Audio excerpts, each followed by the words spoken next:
If only I could catch the back end of a sentence of yours that ended with butthole like last time, but that was lightning in a bottle. Once in a lifetime, except for twice in a Twice lifetime. in a lifetime, except we're going to do it again as the next possible opportunity. Yeah.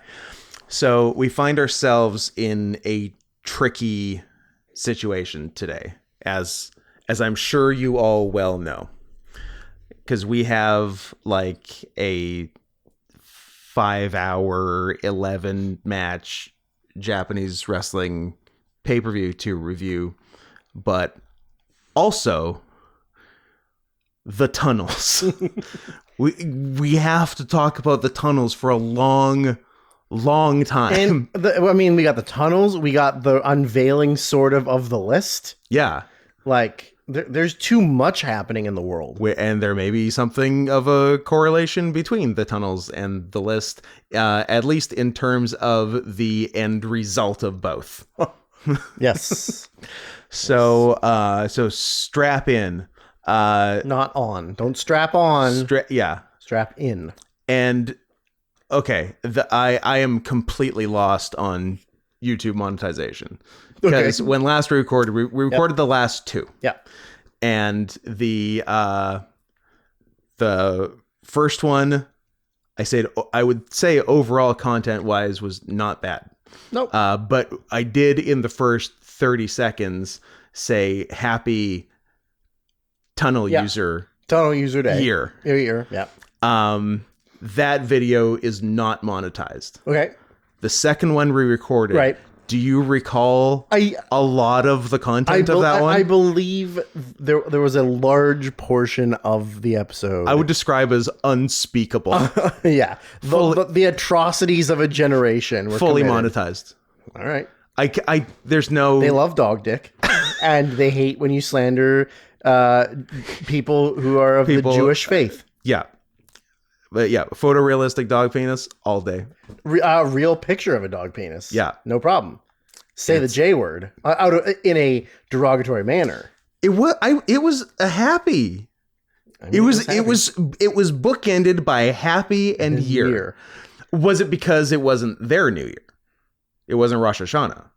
Very possible. Yeah, If I had said it in September, we got also, if I'm right about it being September, I'm a genius, because that was a shot in the fucking dark. I honestly don't know. Maybe we got the monetization was taken away because of the factual inaccuracies of you making the statement. It's not because you call it Happy Jew Year. It's because it's too early to say that. Well, we'll see. I don't know. It's 3 minutes. That's fine. One of your pranks. Yeah. One of your classic pranks. You got me. But we're not saying that it's that right now. We're saying that is possibly that in September. Yeah. So you can't get mad at us, YouTube. When is Rosh Hashanah? When is Rashomon? When is Akira Kurosawa's Rosh Hashanah? 2024... October 2nd. I'm calling that a win. You know what? Win. It was September 2023. The most recent Rosh Hashanah. Actually, the Rosh Hashanah closest to today was September. There you go. So now you just have to remember that it's October. So for all exact, well, I'll have to mark it down in several calendars. But for those of the faith of the chosen people who are impressed with my respect and knowledge for you, the PayPal address is paypal.me/NotScottHenson. And even if you just want to be one for a day and pretend that you're in charge of all the money, you can send a bit to that same address. Andrew, what's your deal? I don't need anybody to pretend to be anything that they're not. If you know what, I like that. If you're not the thing be true you to are, yourself. be true to yourself. But still send money. You can still send money. Yeah. There's lots of things that need money in this general area. It snowed a lot today, so it did. You know, I'm not we need about we it. need some money to recover from the snow. Now, a lot of people are going to counter Drew and say, "Aren't you in fact a snow leopard?" Yep. But I'm a high altitude in the mountains snow leopard. This is urban. Not urban near water, the water level. That's true.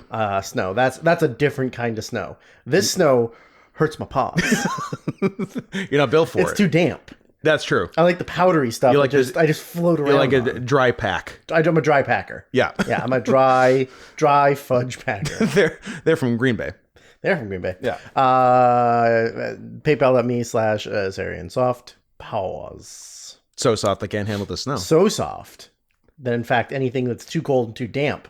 Not even gonna do. Not You just do even that real dainty touch and pull it back real fast. Nope, don't like it. This is an indoor day. JK, every day's an indoor day. There's been a few. Yeah. I forgot I brought a bonus drink for myself. Oh yeah, and you also didn't finish your energy drink because you're a coward. No, man, did I ever make the right call on that? No, I was. You can reverse you can stop it before it's too late, because at a point after your very large coffee and then part way into your energy drink, you will start to feel bad. And I know the instinct is to push through and like, I can do this. I got it. You can't do this. You will feel really bad. And I don't know about anyone else or if it's my specific body chemistry, but I don't like if I have like too much of that, I don't feel like too wired or anything. Like I don't like caffeine doesn't make me wired at all, really. But I feel really bad. That you are like Monica Bellucci, and that energy drink. I have one of the best sets of tits of all time. That energy drink is a subway tunnel that you really shouldn't go down. I hope somebody gets that reference. Which is also funny because I've never seen it. I can't believe you haven't seen it. I own it on Blu-ray. It hasn't even been opened. It's still in the packaging. But I will get around to it. And when I do, you better believe. They spend some time on it. I know, I've heard that. Yeah. I very much heard how long it is. It is an uncomfortable amount of time. It is its whole scene. Well, Gaspar is not exactly known for his quick cuts and short takes. No, I wouldn't describe it as having a lot of quick cuts going on, especially in that scene. Like lots of long shots, long takes. It's nice. Full pen. It's nice. I need to see Into the Void.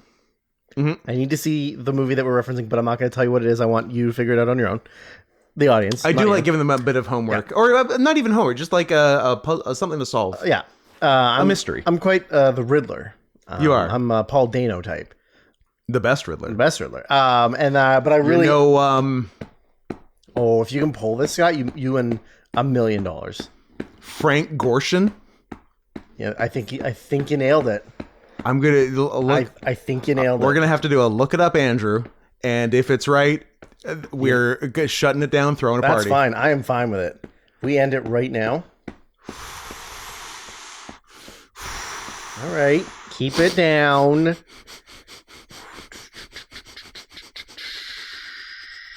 Maybe caffeine does do something to me. Frank Gorshin. You fucking got it, buddy. Shut it down. 10 episodes as the Riddler. Fuck yes. PayPal.me/NotScottHansen. I don't think it's wrong that I feel like I should be monetarily rewarded sometimes for being brilliant. I think that encourages me to continue being brilliant. And we still, in these dark times of ours, we still need a few stars to shine bright. Wouldn't you agree? I agree. You know what's going to help doing that? About $50. Minimum $50. Sure. About $50 to $200. About $50 to $200. What if I just start naming the other characters? Do you think you can tell me the actors? I mean, the main ones, not a lot. King Tut. No. Pass. Egghead. Who are you calling? You should know who Egghead is. He's a very famous actor. Bela Lugosi. Not incorrect. Like, not too far away. Lon Chaney Jr. Maybe wrong direction. I've named all the monsters. I'm out. Vincent Price was Egghead. It was Egghead, huh? Yeah. Can you do... Okay, look, I can do Batman, Robin. Name me the two Catwoman. Eartha Kitt and Julie Newmar. Yep. Can you do the Penguin? Oh, yeah. Burgess Meredith. Yep. Can you do the Joker? Cesar Romero. Okay, then name Batgirl. Caesar, are you going to shave your mustache for the Joker paint? No. I will not shave the mustache. Who will not? Who will not shave the mustache?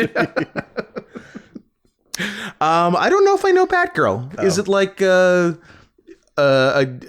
Julie Andrews? Yeah, Yvonne Craig. Nope, not happening. Do you know Commissioner Gordon?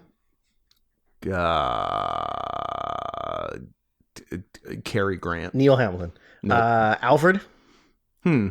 Another old person in the 60s. Alan Napier? No, pass. And then obviously Robin and Batman. There's 120 episodes. That's wild. That is pretty good. That's so that probably because they did big seasons, so maybe like 4 seasons of 30 episodes, something like that. I went too far. And I have to write down who will not shave the mustache. 3 seasons. 3 of 40-ish. 3 of 40-ish. Damn. Those were the days when you got... Nope, not even. Not even. 1 was 34. And 1 was 100. 2 was 60. Good one. And 3 was 26. How do you have a 60-episode season? That's more than there are weeks in the year. It just says... because there were some that aired like 2 a week. They did 2 weeks. Oh, actually, almost all of them were 2 a weeks. So they did like 30 weeks on... Yeah. But 2 a week. Huh. Yeah. Very interesting. Way to go, the 1960s. Oh. Here's a little side piece for you there. Side piece. Uh-huh. I think there was a second Riddler. Oh. They got Frank? And he's a named actor. Mm. So you would know who he is. He's very famous for one other 60s television show. Jim Carrey. You know what? I mean, not far off. Not really. No, it's pretty far off. Andy Kaufman. 60s Andy Kaufman as the Riddler. Sorry, the Riddler. For what he's famous for other 60s He's famous thing? for one other 60s television show that he was one of the main... Oh, Andy Griffith. That'd be wild. Are you kidding me? Could you imagine? I'm trying it. It's pretty funny. Just swapping his Andy of Mayberry uniform for a Matthew Lesko suit. Wearing a cool mask. And tricking Batman into doing something. Michael Landon. I like that one too. Batman and Little House on the Prairie. Whatever. Mr. Gomez Adams himself, John Aston. Oh. Was other Riddler. He was other Riddler. I don't know why the original Riddler left. Maybe he died. Frank had stuff to do. Maybe he's gay. You have to. I feel like. Well, there's certainly some TV roles in the 60s where you would have to stop doing them if you're gay. But I think you should be gay to be the Riddler. I agree. I think most Batman villains were gay. I mean, one of Batman and Robin was gay. And we'll never say who. We'll never tell you which one. How about Louis the Lilac? There are some real silly Batman villains. He was played by Milton Berle. Nice. Huge hog on that guy. Apparently. Yeah. Frank Gorshin died in 2005, so I don't think it was a creative differences, health perhaps? issue or something. Creative differences is what I'm going to call. Yeah. Did we say the name of the podcast? No. Who we are? No. What, yeah, I mean, we talked about what we're doing, but yeah. Okay, cool. I'm Drew. That's Scott. Hi. This is the worst year of our lives, sometimes known as the news. And although we haven't done we did a little bit of news. I mean, there's news today. We mostly did Twitter news is what I'm going to call it. News is an interesting way to frame it. How is everybody enjoying all of those new profiles that they're following after last week? Listen, we gave you all the answers, Mr. Policeman. And if you haven't been on your Twitter looking at all of the free bestiality porn this entire week, making new friends, yeah, just chatting, socializing, seeing what you're into, seeing what they're into, then I don't even comparing and contrasting. Then I don't even know what we're doing the show for. Exactly, that's the whole point. We're just trying to bring people together. Yeah, we just want to bring people who love beasts together. Oh, I was so close. If I did it a split second sooner, you would have had water in your mouth. But yeah, we got a lot of actual the news to deal with. The tunnels are I don't like. The tunnels have ruined me. Yeah, I didn't really know what it was at first. I didn't either. I thought that it was like a bunch of slur that I can't say that starts. It is with all H. Hasids, so you can just say Hasids. Okay. I thought that it was like Very orthodox. the most orthodox Tunnel users. Can I? Is this too inappropriate to say on a podcast? Whisper it to me, and then I'll decide. One time I was sitting on a plane, and there was an empty seat next to me, and I was really hoping, obviously, like everybody, that nobody would sit down. Yeah, you're praying. And a Hasidic guy sat next to me, and he fucking stunk. Well, they only take orthodox showers. Yeah, and it was so far beyond the cosmic realm of body odor that it was like body odor and cabbage, but also soap. Interesting. But it felt like it was just like hand soap that you just went like. We didn't do the full job. Yeah. And so the whole flight, I had to turn my head the opposite way. So I was breathing the air coming like off the side because he was just so stinky. You should have opened the window and get him sucked out. That would just to get some fresh air. Oh, yeah. Right as the plane was landing. Or taking off. like that Korean tourist guy. Insane. And then how about that Alaskan airline flight that just decided like, we don't need walls anymore. No, walls are for babies. Yeah, that's crazy. We're doing extreme flights. How insane is it that it's 2024 and like air travel is worse than it's ever been? Yeah, it is. Right? It's not going in the right direction. Gotta get that spruce moose up and running. I said hop in. Oh, okay. Sorry, we're gonna get really off topic here because we have to. I just want to say the reason he smelled like that because he's in the tunnels for so long.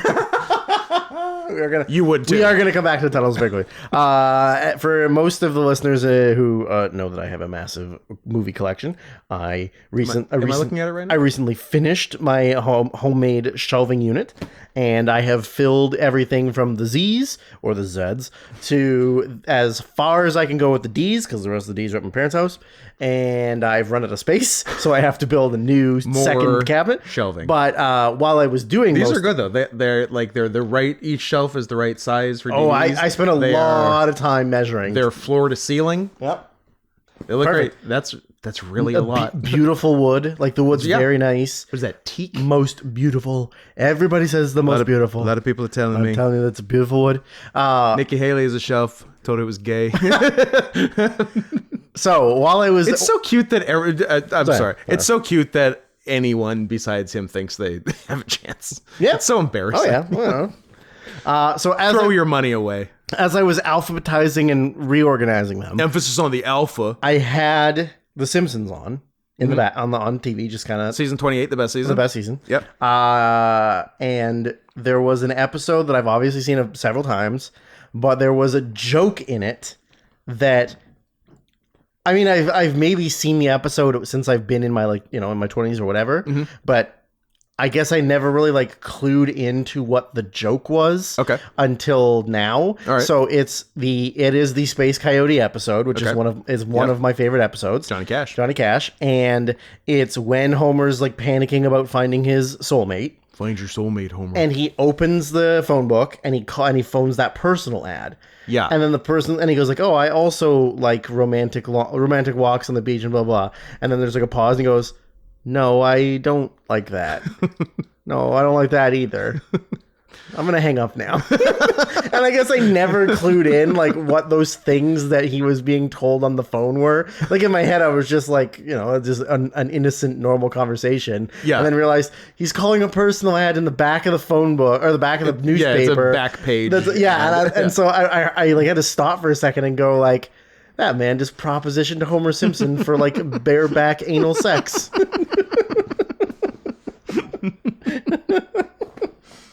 Yeah, I like finding those little jokes that you little don't things really... you missed the first 7 times. Yeah, exactly. I've probably seen that episode 100 times, and I just never really put 2 and 2 together. What? I had an American Dad like that. I think the episode is called "The Dentist's Wife." And I never noticed until the most recent viewing.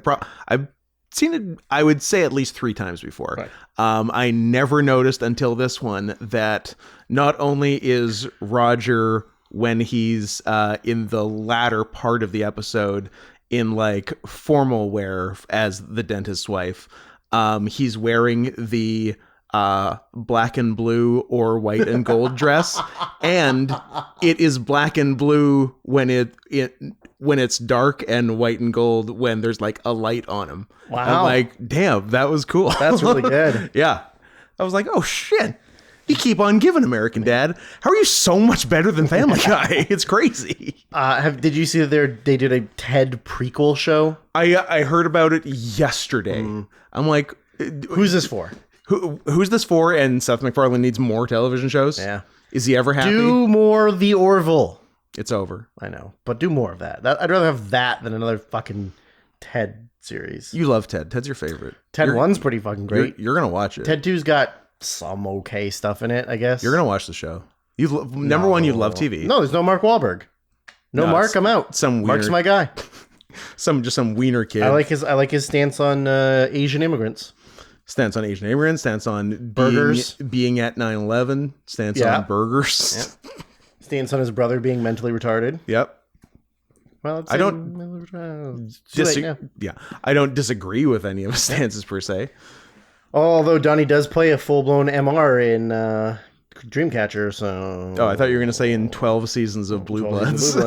Which my dad watches. Anyways, The Tunnels. It'd be crazy if your dad didn't watch it. Yeah. I don't know if y'all have seen the I guess several videos, but there's one of a guy in full Hasid costume just emerging from a grate on the streets of New York City, and then seeing that he's being filmed and running away. Yep. And then another one. That's definitely what somebody who's innocent does. 100%. Runs away. Yeah. And then another one, I guess, at a synagogue where the police are there, and there's quite a fracas, I would describe it as. I guess the police wanting to close up the giant hole that leads to a system of tunnels under New York City, and the people there being less psyched about that proposition. And then another one I've heard of but haven't looked for because it seems like the most upsetting one is them just like pulling out a twin bed mattress with a suspicious and large stain on it, just out of the tunnels. Well, here's a shout out to @creepyorg. That's my guy on Twitter. Here's a video of them investigating the tunnels underneath. So like stairway all the way down. Yeah. Just some buckets. A dirt and a chair and some walls that they look like it used to be a bathroom. Yeah. And then just, random garbage everywhere. I think that's like a high chair maybe. And it's literally just an unfinished basement, or like. But like the tunnels, like there's entrances and exits on both sides, and then it keeps into the tunnel going, and then it's just like a long. That's a big It's like an elaborate system, and this sounds like this is the most if you didn't see it with your own eyes, you sound just like the most anti-Semitic conspiracy theorist of all time. It's like they got tunnels under New York. The Jews are the tunnels under the city. Sure, asshole. Here's the tunnels. Here's all the tunnels. Well, what do I do with this information? Here's a very funny. I'm not going to give the person's because I didn't look at their profile, so I don't know if they're a good person. Might not be cool. It is a picture of our boy Ben Shapiro. Yep. Standing at a podium with a microphone, wearing his dad's suit, doing the hands on the table, of course, pointing out information. Yeah, tented fingers on the table. The caption says, "Okay, the tunnels might have led to a children's museum and contain some suspicious baby strollers and what appears to be a bloody child-sized mattress." P.S. All of those things are proven true. But But that doesn't change the fact that 6 million Jews died in the Holocaust, and you haven't apologized to me today. That actually ended funnier than I expected it to. You haven't apologized to me today. Ben. Ben. Like, what? Like, come on, man. And with like, we're not enough people supporting Palestine that you had to drop this hot track. Well, no, that's the thing is like they're trying to distract. They're like, okay, listen, everybody's really against. Everyone's Israel. going to be mad at us. Let's so at least mad. have them mad at us for this. Well, no, I was getting, like, what? Like everybody's so mad about what Israel's doing. Yeah. How do we like deflect that attention somewhere else? I mean, I guess we can show them the tunnels. I mean, that's also Israel. That same person who made that, I don't know, this. Straight men's physiological stress response to seeing two men kissing is the same as seeing maggots. Well, I mean, I guess that's true. I love seeing maggots and I love seeing two men kiss. Yeah. So that checks out. Yeah. I don't know, man. The tunnels are a tough one. Here's another one that's just so same Ben picture. Okay, so okay, let's be clear. I'm quoting. This is a real quote from Ben. This Shapiro. is Ben Shapiro. Quote from Ben Shapiro. Or if not, at least a picture of Ben Shapiro with text, and that's the same thing. Same thing, right? Yeah. Okay. So five Mossad agent Israelis were dancing during 9/11, but that is nothing compared to the 6 million Jews that died in the Holocaust. Oh, that's the other thing. On a related note of funny people of that faith and apologies. Have you heard Alan Dershowitz? Our guy. His response to what he describes as criticism for being all over the Epstein list. No. So he said something to the effect of these insane feminists criticizing me for being on the list are the same people who refuse to condemn Hamas. The end. Two completely related things, and not. And this man is one of the greatest legal minds of the last half century, and that's what he's got. That's how bad it is. That's the best. The Dersh, the guy that got OJ off. Yep. That's the best he's got. Yep. Maybe he used all his Riz for OJ, and now he's just tapped. All done. Yeah. Yeah. Used it one time to get a murderer off. Yeah. Now he's just now he just keeps losing debates to Norman Finkelstein. Yep. Yeah. It's I want to. Yeah. This one messed me up. Drew's auditing something that he's deciding if it's safe for work to play on the show. I'm as excited as you. Ladies and gentlemen, Drew's smiling. Oh, he's smiling bigger. Oh, he's having a good time. But will you get to hear it, or is it too bad? It's Trump doing a Biden impersonation in Iowa. Does he fall down? I want to see if it's acceptable enough to play on air. I'm sorry, Andrew. That is not safe for work. Show me nude Tane. Show me nude Biden. Oh, yeah. I mean, it's funny. He's literally just mocking Biden for how terrible his press conferences are. Solid. Anyways, back to the tunnels. So, yeah, they, in theory, did find, like, a bunch of discarded, like baby strollers and car seats and then the small mattress the small mattress with the blood stain on it. That they didn't kill a baby on. No. You can't prove it. In the middle of an act of passion. I mean, blood stains pretty brown. It could just be poo. Could be poo. Someone just could have shit the bed. You poo? I poo? Everybody poos? Except for women, they don't poo. No. Someone could have just shit the bed in the tunnels. and it's very innocent. If you're an MTF, Go on. does that mean you stop pooping? I think as soon as, maybe there's like an estrogen tipping point. Oh, okay. Where just one day you stop. I was gonna say bottom surgery, but I don't think I think it's the hormones. Well, you don't poo out your dick, so Not on a good day. no. Yeah. Sometimes you get poo on your dick. How do you make a hormone?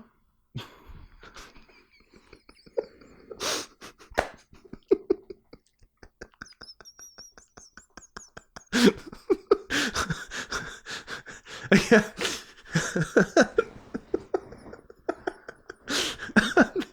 think I got him.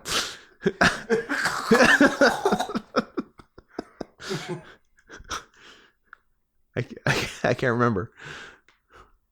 Are you actually asking me, or you know the punchline and you just don't? You're just trying to get me to say it. I was just teeing it up for you. No, I can't say it on the air. Don't pay her. Oh.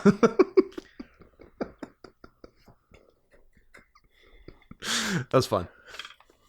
What else is going on? We can't get too stuck on because like this could either be a tunnel episode or it can be the review of New Japan Wrestle Kingdom 18. That's true. What about so the list? Oh yeah, Jesus Christ! But what a week. So the list. Most we knew. Yeah, but I mean, Stephen Hawking was a fun one. Obviously, that has destroyed the internet.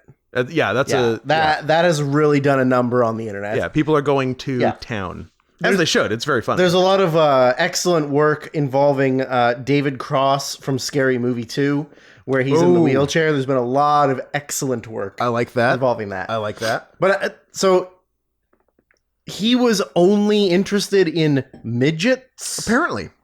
Which is a fun addition. You know what else looks like midgets? Let me think. Looking around. Well, you're not going to see any in here. I'm not allowed to be near them. Jeff Goldblum's here, and children. Yeah, I would say that a little person, an LP, looks a lot like a child. Yeah, but he wants an adult child in the way that you want an adult pony. Yeah, absolutely. I want an adult pony.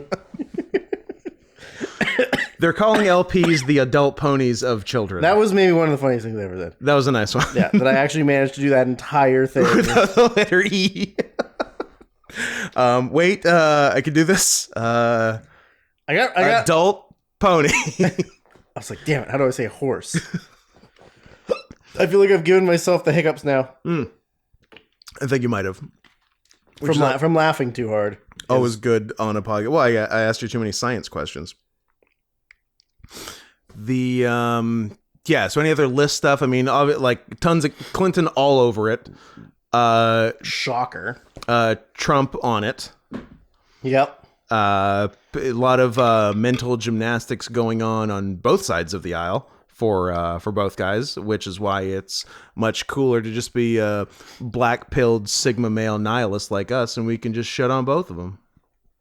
That's true. Mm-hmm. Although I do like one of them more than the other one. I'm not going to tell you which one, but you know. You know. I mean, I do know, but both are actually pretty cool. Mm. One's old news, Scott. One's making news now. One plays the saxophone, man. Yeah. Play the sax on Arsenio. That's so fucking cool. That is true. That is true. And he was a cat guy, not a dog guy. That is also true. Socks. Remember Socks the cat? Socks a cat. I socks a cat. Has there been a cat guy president since? No. Old Bill? No. All dogs, right? All dogs. Bush dogs, Obama I hear all dogs go to heaven, but I feel like that's a lie made up by Big Dog. Absolutely. And in fact, all dogs burn in hell. Or don't have souls, period. Oh, yeah, they're like Japanese or gingers. Or the elusive Japanese ginger. Japanese ginger. Yeah. Which is what you put on your sushi. That is true. I don't think that exists. No. I don't think Asian people can carry the ginger gene. I like the Middle East ginger is a crazy look, though. Yeah, it really is. Those are wild. Or Mexican gingers is always also weird. Yeah, with the freckles. Canelo Alvarez. Yeah. Your name is Canelo Alvarez, but you're a ginger. You look like Raggedy Andy. Yeah. See, you can't do that. That's why I'm half ginger. Yeah. And no matter you hide it well. And no matter how many Japanese women I have sex with. Yeah. They will never have a ginger baby. The genes are too recessive. Also, I don't come. That's another good reason. So, don't have to worry about it. For when I first saw the list, I got really confused because there's 3 redacted names from the list. Yeah. I'm like, 2 former presidents are on it and not redacted. So who's so fucking powerful that they're redacted? But they're all victims. So that makes much more sense. So now I'm not being kept up at night wondering who the big 3 are. Scott Henson. I got some pull. You got enough pull to get your name redacted? Yeah. Oh. But because I was a victim. That's what I was implying. Yeah. Yeah, I mean, I don't think there was a lot of shock and awe for me of like who I'm like, yeah, I'm so surprised by that person's name. What I am surprised by is the fact that it made Cat Williams go insane. Yeah. Just like calling everybody out, and he's not going to lose another fist fight to a 9-year-old, is he? He is not. I hope not. That no matter what you've done in life, that shouldn't happen to you more than once. That's not fair. Yep. But yeah, he went. He flipped, right? Yep. Went full bonkers. Yeah. Because he's bored as shit and not famous anymore. So he was like, "Oh, Chris Tucker's not an N-word anymore because he went to the island a bunch." You lose N-word status? According to Cat, you do. He's not the good kind of cat, though. No. K-A-T-T? No, get out of here. Fuck off. Not in my America. Absolutely not in my America. And he was Cameron Diaz on it? Yeah, I think so. That was a fun one. There's a couple like interesting ones, and then like some politicians like Bill Richardson was on it. Whatever. Of course, seems like he should be. Well, also I feel like if there's 2 former presidents on there, it doesn't fucking matter. Like if you're a politician, also it's senators and congressmen. Yeah, obviously.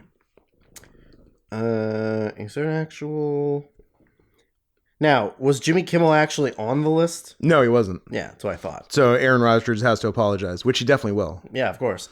That seems like noted cool guy. Aaron Rodgers going to apologize. I think we can all agree the worst thing Aaron Rodgers ever did was be a bad Jeopardy host. Yeah. Otherwise, he's got a pretty spotless record. And also sort of lie about coming back at the end of the season. Oh, that's right. Oh, yeah, give me a couple weeks to be back. I was just joking. No, I'm quite hurt. I cannot come back. I might never be able to walk again. Yeah, sorry, guys. But I will still be problematic on social media. All of those people that like were apparently rumored to be on that list, No, there were no like the Stephen Hawking was the big one that people hadn't heard before. But apparently that isn't the whole thing. There's more to be unsealed. So hopefully round 2 has some fun ones. Yeah. Like who'd be a fun one? Millie Bobby Brown. I kind of hate her, so yeah, that's fine. Fred Rogers. Teller. I like that. He's quiet for a reason. Because he knows how to keep secrets. He was molested on the island. Yeah, there's like a bunch of like videos of people doing creepy stuff. Yeah.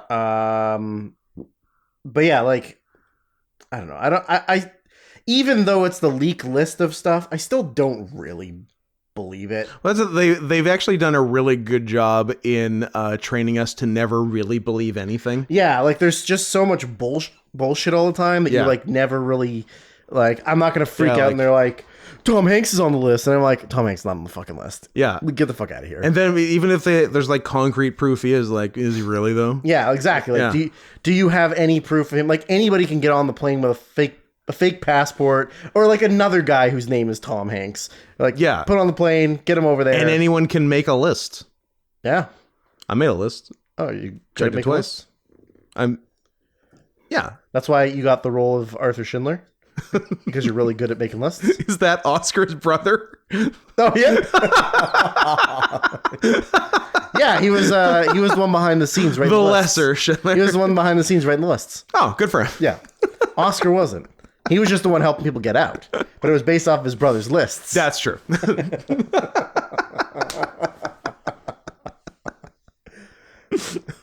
Also, that was a Life's Too Short reference. Oh, was it? Sorry. Yeah. Not the, like, the I'm really good at making lists, that's why I got the role, is a reference to Liam Neeson. That's right. On Life's Too Short. There was a Crazy characters, wacky skits. Like, okay, well, why don't we do some improv right now? That's such a good scene. I've only seen bits and pieces of that. It's good. Yeah, the I'll whole need show is very good. to. Is it Stephen Merchant too? Steve Merchant, but he's really tall. And Ricky, and then Stephen Merchant's Warwick really Davis. tall, and then Warwick Davis is really short. Yep. So how do they? Well, Ricky's in the middle, so it's like a level. How do they get him in frame at the same time?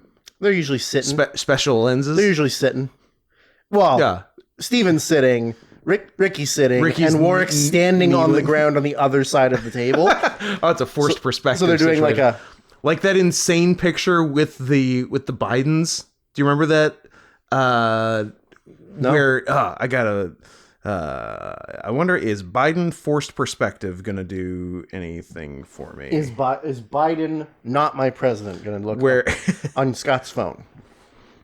Why do? Oh yeah, it was the Bidens and the Carters. Okay. Yeah, Beyonce and Jay-Z. Yeah, of course, the real Carters. Where the Carter. I could look at this picture for 100 years and never like understand it. No, like it doesn't make sense. Tell me. It's so funny. Like, this is not photoshopped, but something happened. I don't know if it was like some sort of fisheye lens that didn't do the job right, but it's the Bidens kneeling next to the Carters sitting in chairs, and by comparison, if Joe Biden is 6 feet tall, Rosalind Carter, is 2'3". Yeah, is a legal midget. Yeah, they look like little bitty babies. Yeah, it's wild. Is it because they're sitting and then it's a fisheye lens? Yeah, or a wide? It's some kind of wide angle thing that like did the Carters no favors. Yeah. They look like the two oldest midgets. That's because they are the two old. Well, they are. Yeah. Or he died, right? I think so, right? Yeah. They got him at 100? 101 Dalmatians. 102 Dalmatians. No? They haven't gotten him. Jimmy's good. How old is he?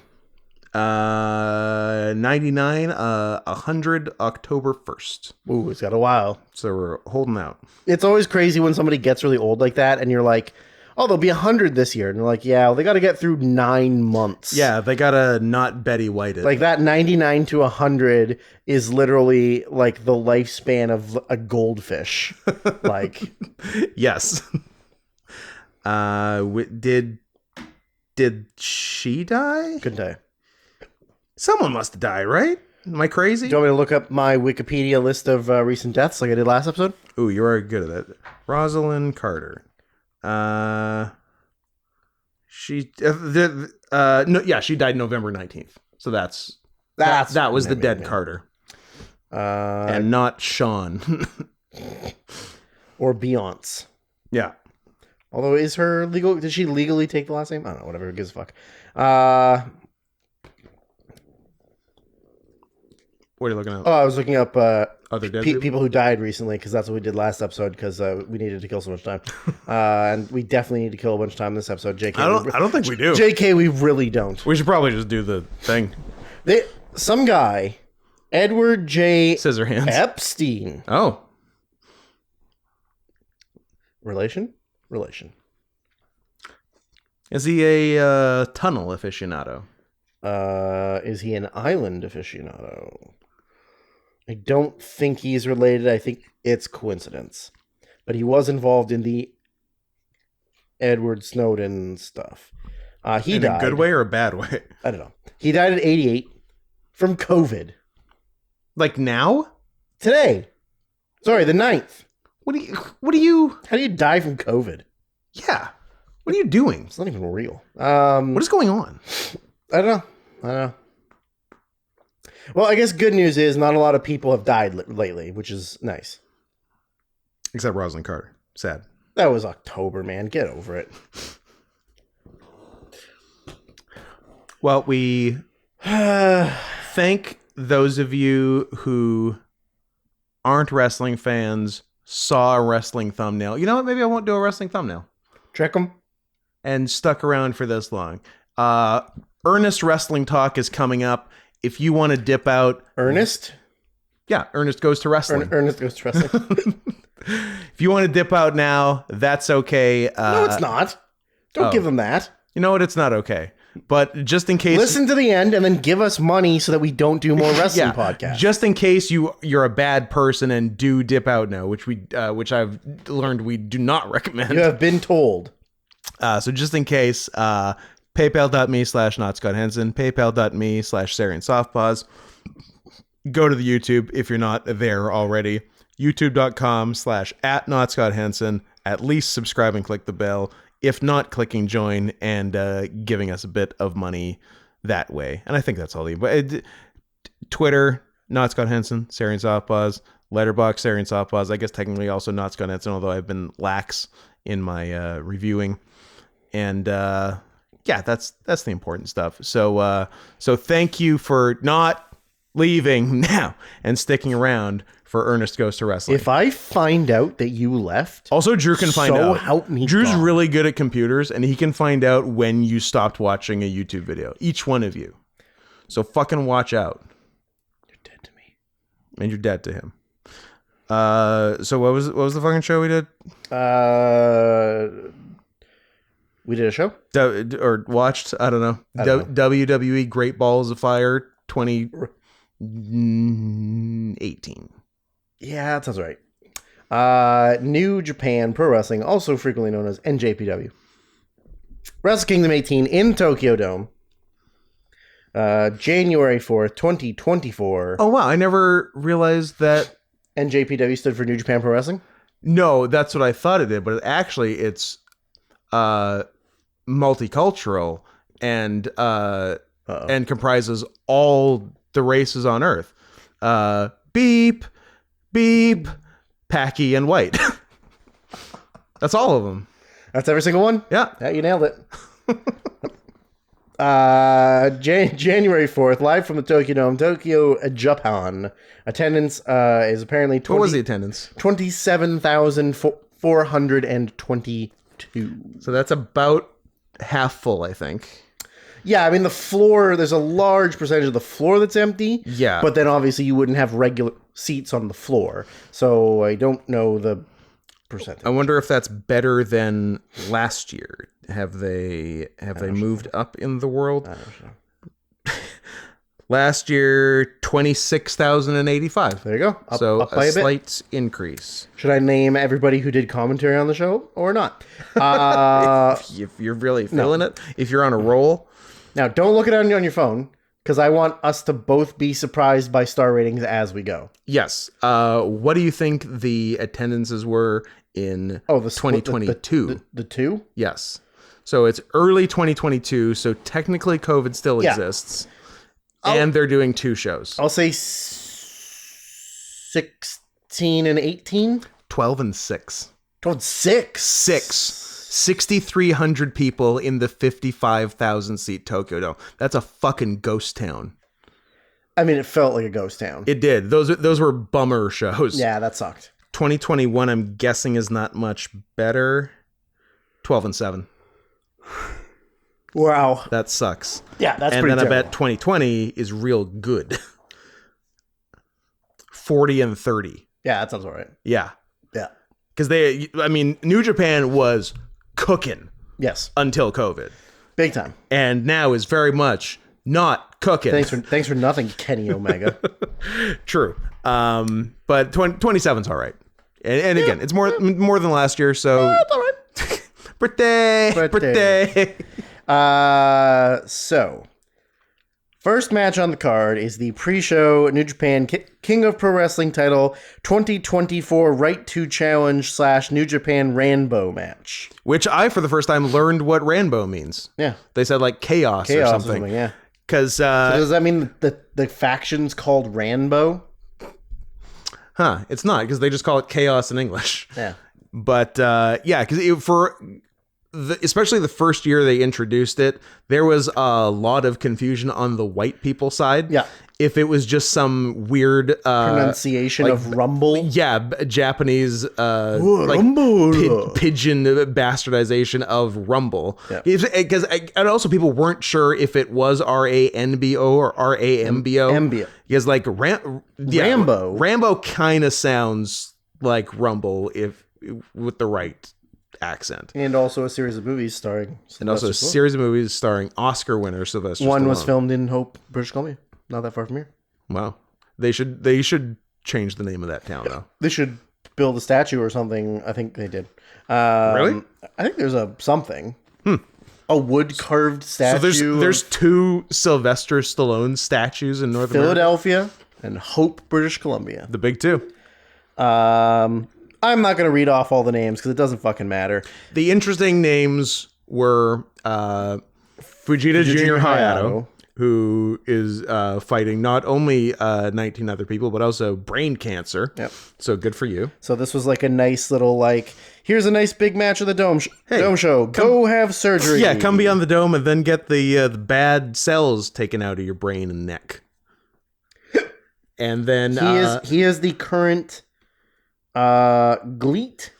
Oh, I thought Lidette UWF champion. Yeah, like the shoot style matches. Yeah. I thought Minoru Tanaka beat him, but I guess he beat Minoru Tanaka. He did. So good on him. He Hopefully is also currently the Michinoku Pro Junior Heavyweight Champion, which is I think really the only title. I don't think there is a heavyweight title in Empro. So I guess if you're too fat, you just can't win a title there. Possibly. Don't be fat, Scott. Unfortunately, personal. the other one was Takashi Iizuka. Unfortunately, you got hyped when he came out. Also, he's in sick shape. It's crazy that you stop wrestling because your body can't handle it anymore, and you're 50 something. Yeah, and then you reappear after a few years in the best and you're shape, fucking cut to shit. In the best shape since Mitsuya Nagai absolutely rocked your brain to the point you had to change gimmicks in 2001. Yep. So it's one entrant enters every minute. Yeah. You can be eliminated by being thrown over the top rope and both feet touching the floor, getting pinned or submitted in the ring. Yeah. It's every year it's mostly just so everybody gets an opportunity to be on the Dome Show. Guys on the show. There's going to be a lot of comedy and a lot of just nonsense. Yeah. And then 4 people win at the end. Yeah. So the final 4 people go to the show the next day. Yeah. And they do a 4-way match to crown the winner of the trophy belt thing. And then they defend the trophy to the end of the year. And whoever's the trophy holder on December 31st is the winner 2024 KOPW champion. And the matches are always a weird stipulation. Yeah. So we had said what we thought the star rating was, and then we said who we thought would be the final 4 and who we thought would win. Yeah. But that's kind of it's tricky. That's kind of hard to predict, if we got it right or got it wrong. Yeah. So we're not going to count it, even though there's 11 matches. We're just going to do 10 that we count for. Yeah. You gave it 1 star, or you predicted one star. I predicted 1.5. Okay. Ever the optimist. We both got one person correct being in the final. The person 4. who's always in the final 4, Toriano. And that was it. David Q. Meltzer. Match rating on Cage Match. 5.19. Okay. David Meltzer gave it a 2. All right.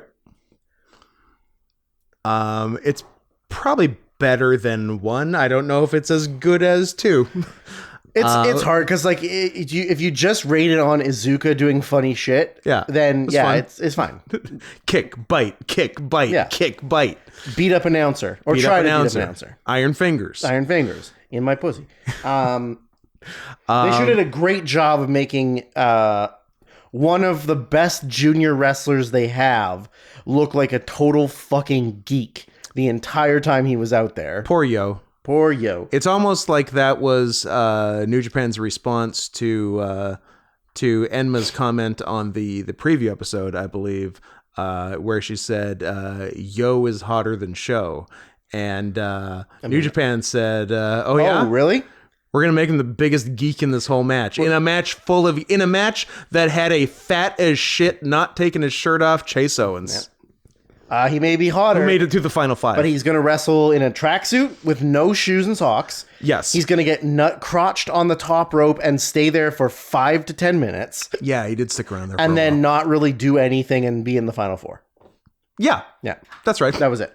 Yeah. And the deal was that Show had stolen his gear. Yeah. So when they reignited the Yo Show feud after a year. Which is what we need. Yeah. So yeah, he came out in the tracksuit, ran to the ring in slippers. Yeah. Then the next person out was Show, who came out holding his gear and laughing. Yeah. So he ran up the ramp and they fought on the ramp for a while.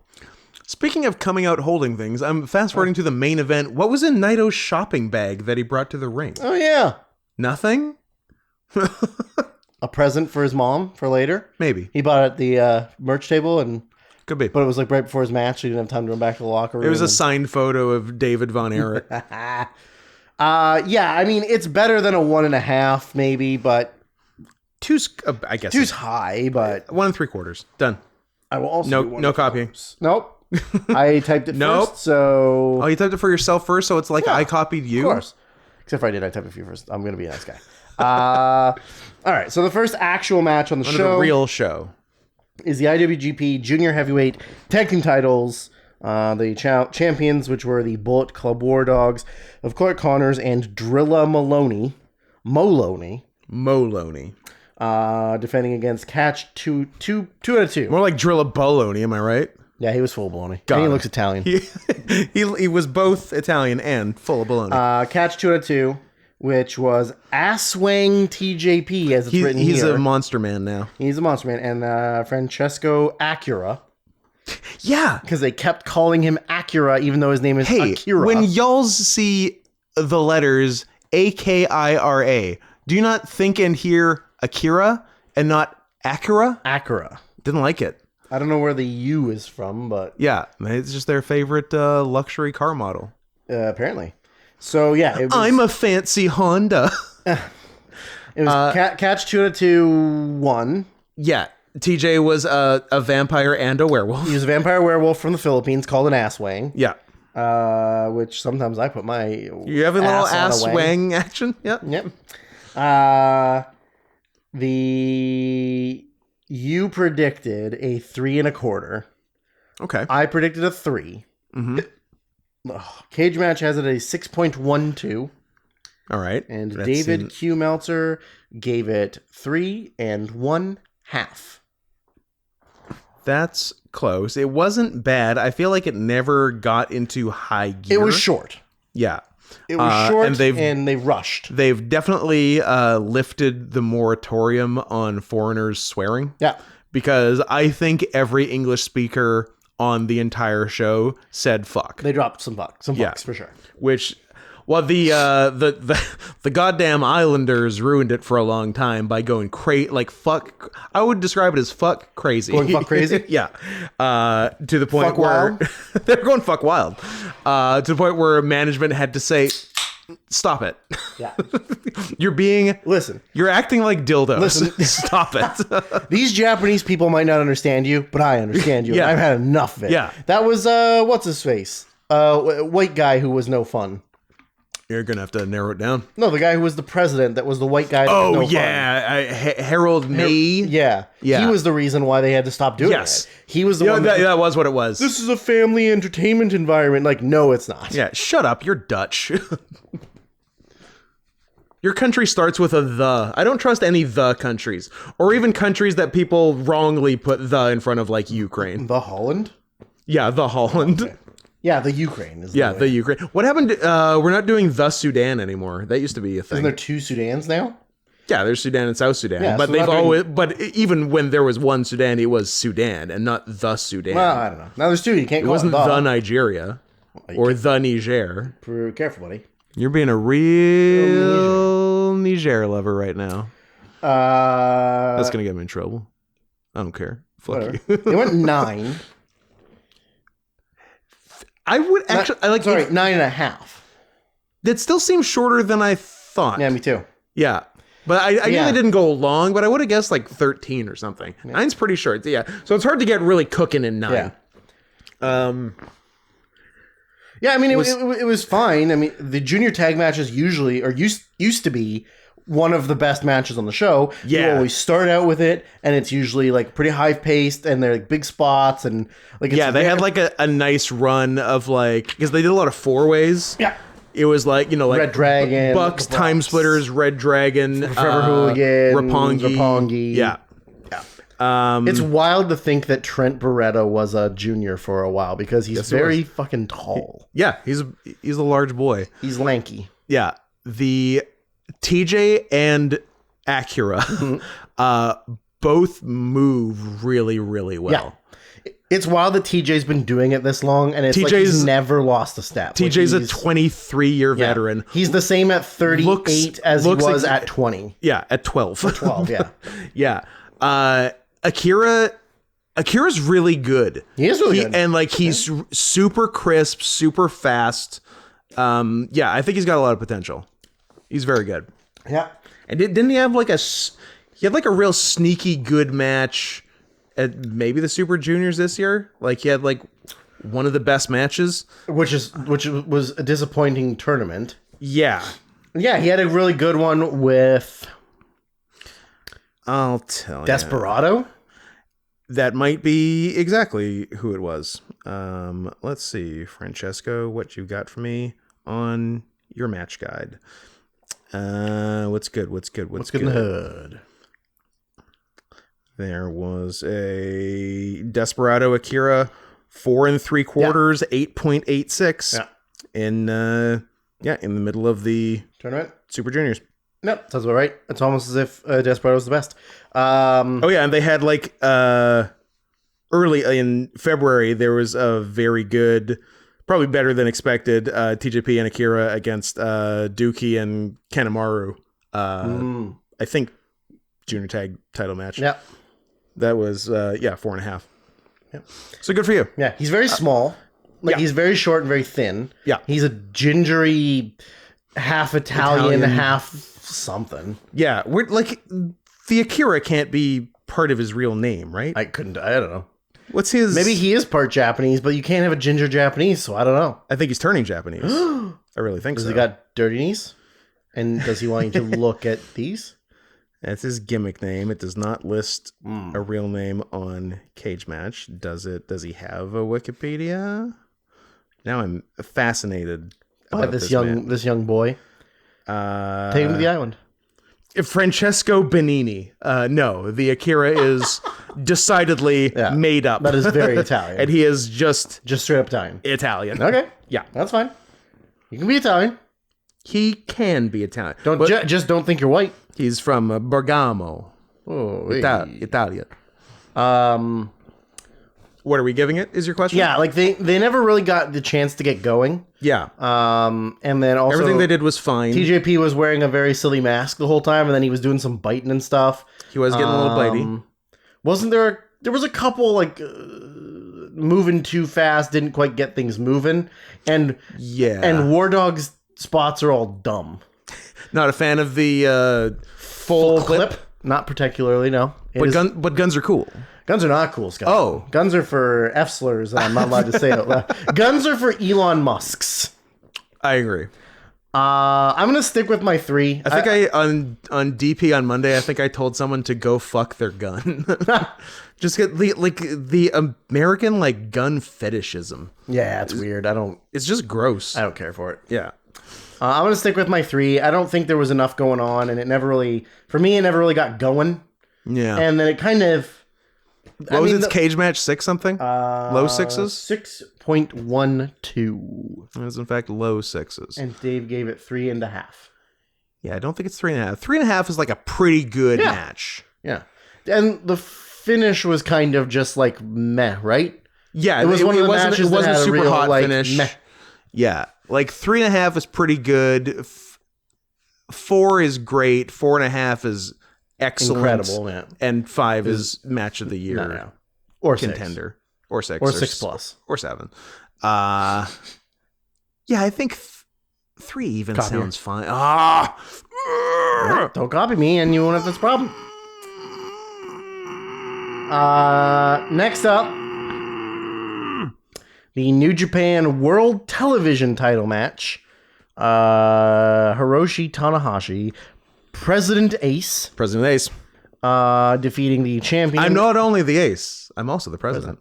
The first and only television champion, Zack Sabre Jr. That's right. Debuted 1 year ago that day. Not this day, because it took us a fucking week to watch this show. But we did a pretty damn good job staying spoiler free. Yep. It went 8:53. It seemed longer, did it not? It seemed longer in a good way. In a good way, yeah. Because sometimes like a match goes 10 and you're like, oh, that felt like half an hour. Yeah. But like they did a lot of stuff. Yeah. And like this is shorter than the last match. And they did more stuff in this match. Yeah. This match exceeded my expectations. So. Because I thought Tanahashi couldn't move. But he could move okay. He could move, and you know what he could do? He was really good at? Pulling up his pants. Yeah. His pants were the Rey Mysterio's mask of WrestleMania 21. Yeah. Against Eddie. So his little tummy was pushed, constantly rolling the top of his tights down. So after most moves, he had to hike his pants up. Do a little hike. And his butt almost came out one time. Yes, it did. But not as bad as that female soccer player's full vagina in the picture you showed me. That's true. We both said Zack Sabre Jr. We were both wrong. Both wrong-o. New TV champ, 365-day reign over. You said 3 3/4. I said 3.5.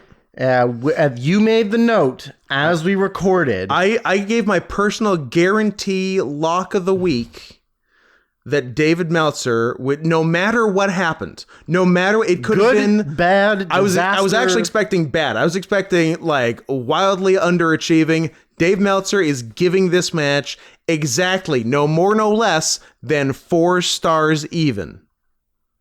Cage Match has it at a very low 7.07. That's too low. Very low. Yeah. We're not the assholes here, right? This match was like really good. David Meltzer. Come on, baby. Gave this match. Don't let me down, Dave. Out of 5 stars. Yeah. Well, or sort of out of 5 stars. Sort of. On the Meltzer scale. He gave this. Yeah. Not 1. Uh-huh. Not 2. Yeah, go on. Not 3. One more time. 4 stars even. Yes! I know how you work, Dave. Even. No, good. Now, this is the most deserved 4-star match. I'm giving it 4 1/4. Wow, yeah. Well, good for you. Good for you. I want to give it more than 4, but it is too short for me. It is short, but I really liked it. The chain wrestling was incredible. Yeah. Couldn't believe how smoothly that was going together. Yeah. However, when we transitioned to Tanahashi's hot offense, he Whiskey Icarus flew a little too close to the sun. He did those two like real good twist and shouts. Bam, bam, bam. But then it was Sling Blade time. A little too slow and sloppy. Yeah. And then tried to go over the top rope, didn't work that great. Yeah. And then the high fly flow was okay. Yeah. And then he went up to do the big splash that he like barely jumped on. And it was a little downhill after that. Yeah. But I mean, he's wrestled the most matches of anyone probably ever in New Japan since 2010. Yeah, probably. Like probably nobody's wrestled more than him. Yeah. I'm sure there's a few people that would be like in the same conversation, but yeah, he'd be up there. His body is taken a beat. Said a lot, yeah. But yet he looked way better than I thought he would. Yeah, it's because whatever the last Tanahashi match, maybe he looked bad the last time. Was it the AEW match that he had? He must have been, and he kind of looked like shit. Yeah, he did. Right, that was the MJF match. Yeah. No, because it was no, maybe it was MJF. MJF? Yeah, and he just kind of looked like old. Yeah, because they were both title matches on Forbidden Door were weird. He's MJF Tanahashi and Sonata Jungle Jack Boy. Perry. Yeah, Jack Perry. Strange one. But he definitely looked better than 6 months ago. Yeah, and like the ending was kind of out of nowhere, not necessarily in a bad way, But This was much more intentionally out of nowhere. yes. Yeah. But like it didn't really like it seemed like kind of They certainly could have done more. yeah, exactly. Or it almost felt like an accident, even though it was intentional. Yeah. But Yeah, because they were going back and forth with just like the same pin reversal, just back, not like a fish out of water. You do one Roll thing, you through, do another, roll you through, do a different, roll you do through, a different. roll It was just like back, forth, pin. Yeah. Oh, and Sabre did the crazy break your leg dragon through cell like he did with he did. Danielson. Yes, he did. And also, we're getting Sabre Danielson too in less than a month. Yes, we are. Not too bad of a thing to get named the president of the company and then immediately win a singles The title. system works. Ending a 365-day reign as soon as you're named president. Yep. Why wouldn't you? So the next match was sort of like the showdown of the young up and coming guys. So you got Yuya Uemura defeating Yota Tsuji. Yeah. You predicted a 4 and Tsuji.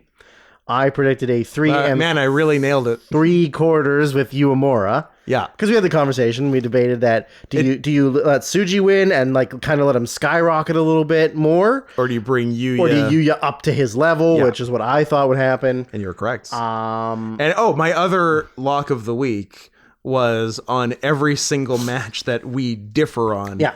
You will be correct. So this is the second. Is the second of two so far? Second of two. Good start, Scott. The cage match rating is a too low 6.96. That's fairly low, yeah. And David Q. Meltzer gave it 4 stars. Yeah. I thought this was really good. It was good. I thought it did a really good job of kind of like Suji's already there. Yeah. He's already at the level. He's going to kick your ass for a while. Yeah. But then eventually you're going to build up your fighting spirit and get your offense going. And I thought like it flowed back and forth really good. It made it. There was a couple, I think each guy had a move I had never seen before. Yeah. I wish I could remember either. Yeah. It's been so long since we watched it. It was hours even ago. though it was the most recent thing we've done. And I think it made Tsuji look strong in his loss. Yeah, I don't think it hurt Sergio. And it made Uemura look like Better. $1 million bucks. Yeah. So I think that the 4 rating is good.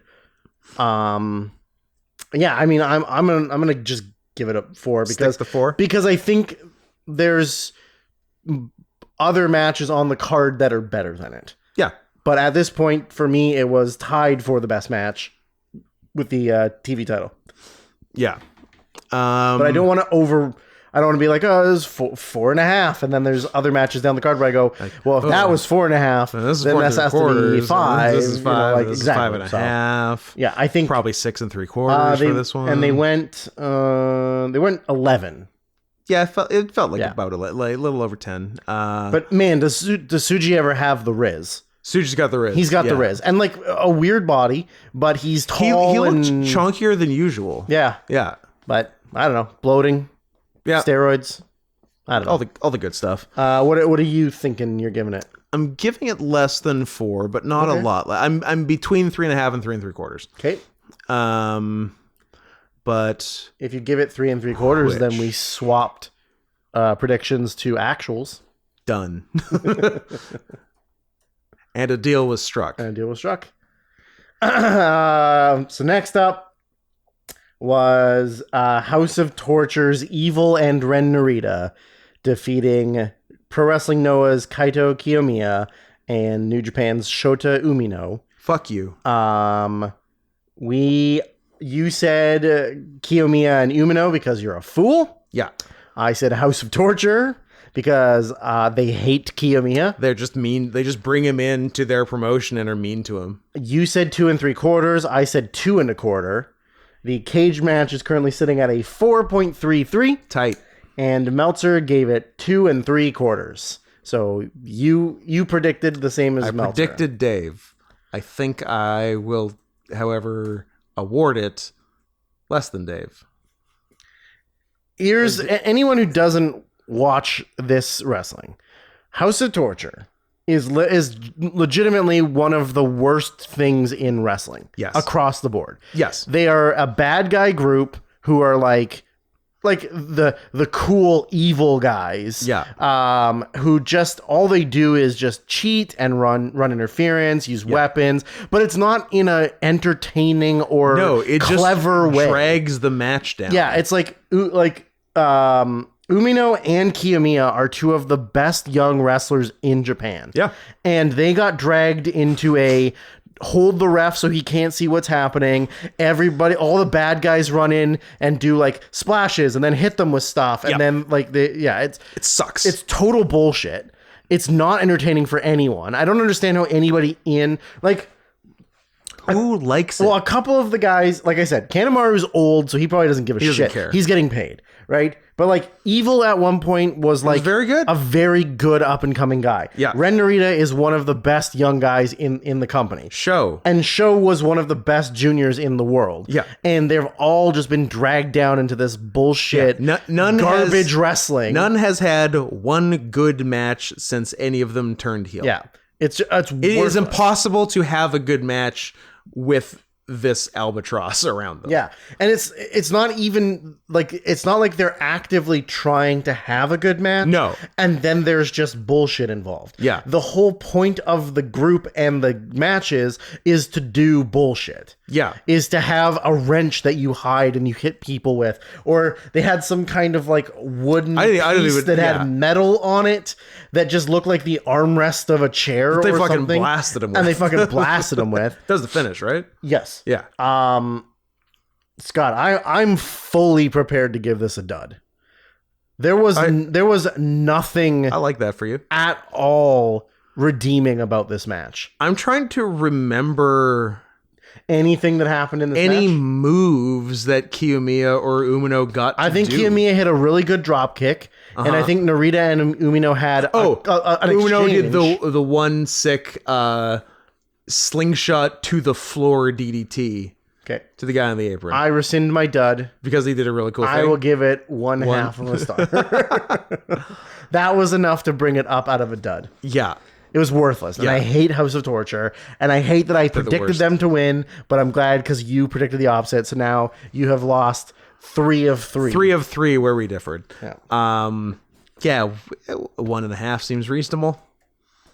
Go nuts. Thanks for nothing ruining that. Thanks for literally nothing. Next up, the never open weight title match, which was Tama Tonga defeating Shingo Takagi. They went 14. Okay. You predicted 3 1/4. I predicted 3. Cage match has an 8.2. Okay. And Dave Meltzer gave it 4 1/2 stars. Wow. I mean, it overachieved. It majorly overachieved. For sure. I don't know that it's 4.5. I don't think it's 4.5. But it was way better than I expected. It was real good. It made Tonga look real fucking Tonga strong. looked great. That like flipping, does he just call it the gun stun? I think he just calls it the gun stun. He just took it from Carl. Out of the made in Japan attempt looked awesome. Very cool.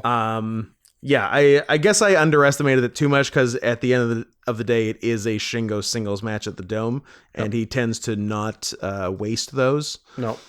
But it was really interesting. I thought that the English commentary, they like acknowledged people being mad, like fans being mad about matches on the card. They're like, well, it's people who are maybe looking for something else, saying this is a rematch of a recent match, maybe Shingo versus someone else. And then they said the same thing in the global title 3-way. Yeah. They're like, yeah, people wanted Ospreay versus Moxley, but it's a 3-way with David Finlay, so too bad. Too bad. But it's interesting to even acknowledge it. Yeah. Because you can, it's your company. You can not say it. Yeah, exactly, right? But I respect... Unless they don't know what the English commentators are saying and they just say whatever the hell they want. That's also possible. But I'm glad it was said because it's very true. I'm like, you can... Like, you just did Shingo versus Tonga. You can do Shingo versus somebody better. Yeah. But this Shingo, Jeff Cobb. It worked once. Yeah. But by the way, you said Shingo, I said Tonga. You are 0 for 4. Oh, nice. Yeah. Nice. Yeah, I'm thinking. I'm pretty sure Tonga's contract is up at the end of the month. Yeah. and he's probably going to WWE. So, and also Shingo just won the title from him. So why would you ever give it back to him? But what the fuck do I know? You don't, because they did. You don't know shit. I guess he has to fight. Oh no, he's defending against Evil. Evil. Cool. Who's probably winning?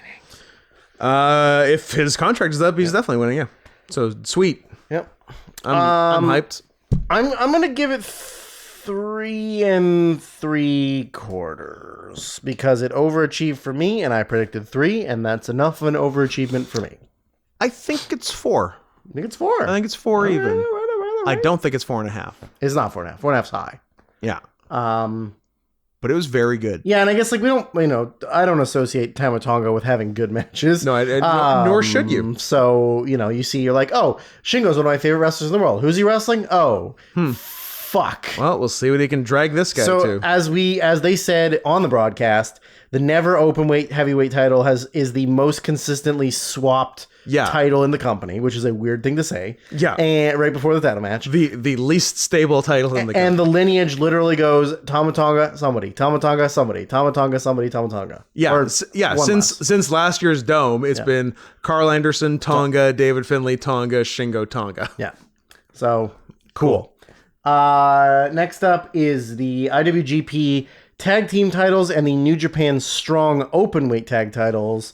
So a little confusion.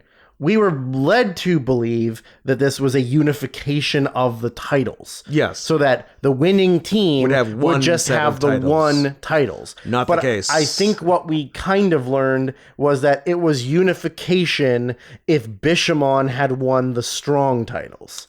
No. No? It was just both titles being defended separately. That's stupid. Yes. So yeah, Guerrillas of Destiny of El Phantasmo and Hikuleo were the New Japan Strong champions, and then Bishamon and Hiroki Goto and Yoshihashi were the IWGP champions. So Guerrillas of Destiny won, and they have both belts. And are defending just the Strong titles next month. Yeah. Or on Saturday. Or 2 days ago. 2 days ago they defended them and probably retained. One of the two. They could lose them. Anyways, we both said Bishamon, so we were obviously wrong. Yep. You said 3.5. I said 3 3/4. I don't know why I was so optimistic. Because they're neither of us saw it, but apparently their tag league finals was really good. That's right. So I guess it'll be good again. Wasn't that good? Cage Match has it listed as a 6.15. Yeah. And Meltzer gave it 3 3/4. It's not 3 3/4. No, it's really not. It was very uninteresting, very sloppy. There was some slop.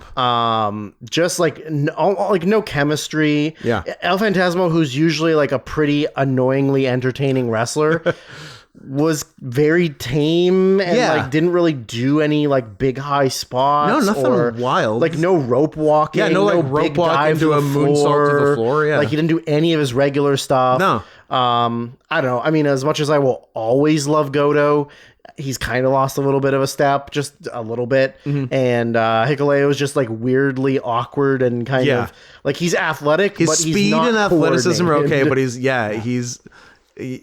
he looks gawky out there. Yeah, but we've said it a bunch of times. Anytime we talk about New Japan, which isn't really, to be fair, isn't really that often anymore.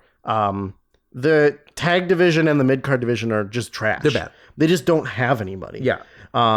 So when you've got to just I don't know, who's a random team from America that we use? All right, put them in, let them win. Phantasmo and Hikuleo. Yeah, right. We were saying, make Hanare and Cobb a team. Yeah. 2 thick island boys. That's a good tag team challengers.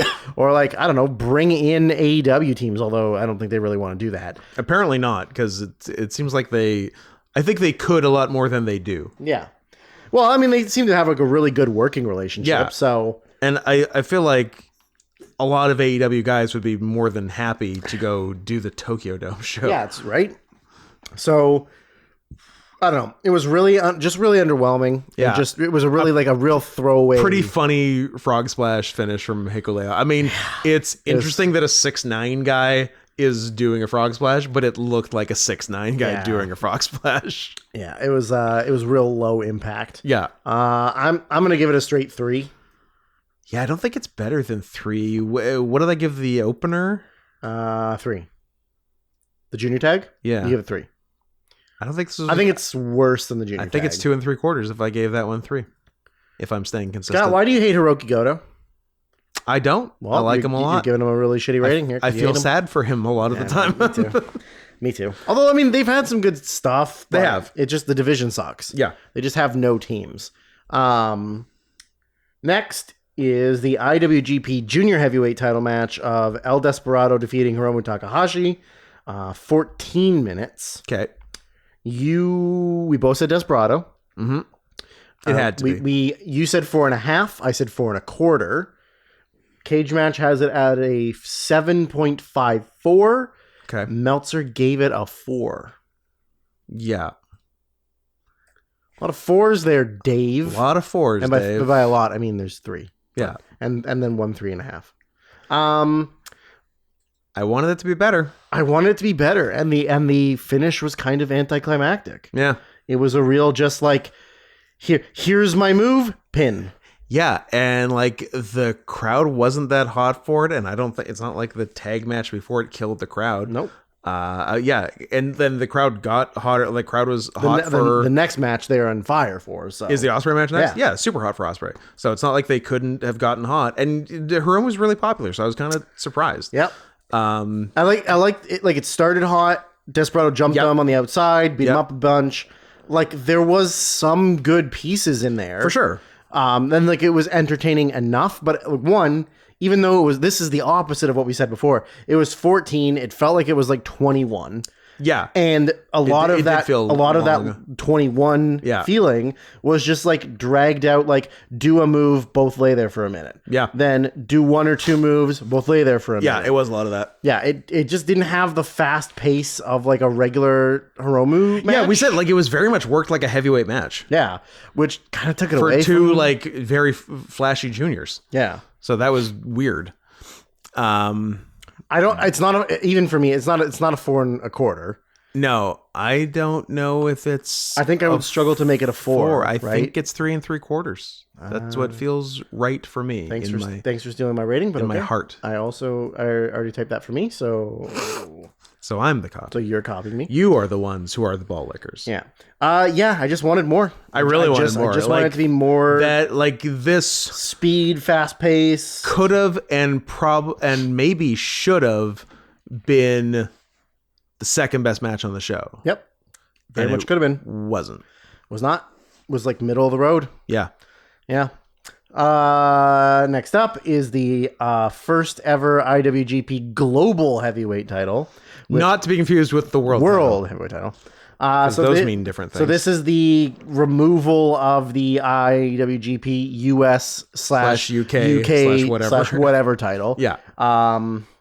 And it was originally supposed to be John Moxley and Will Ospreay. That would have been good. But then they booked Finlay in there because neither Moxley or Ospreay are neither are going to be contracted AEW wrestlers anymore, and New Japan wrestlers. Yeah.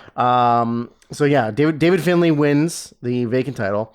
Went 22. Mm-hmm.